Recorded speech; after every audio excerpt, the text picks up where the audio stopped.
भैया तेरी चोरी करने की आदत अभी तक गई नहीं। खानदानी काम है तो पहले भी तूने बचपन में भी चोर चोर के तो ना बहुत खाया। वही तो बोझ रहा हूँ। तू छुपा के भी हो फिर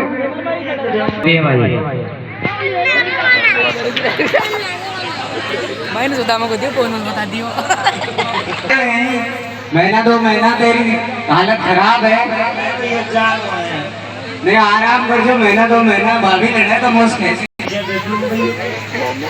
अरे है जो टाइम पे तो वो खाना पीना सब व्यवस्था हो जाएगा।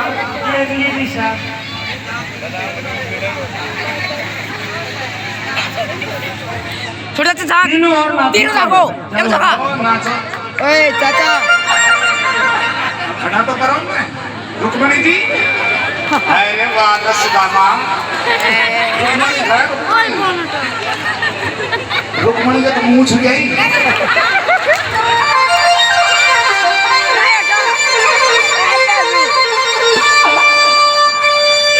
अरे बिगड़ी ये करो मुरली बालो श्याम मुरली बालो श्याम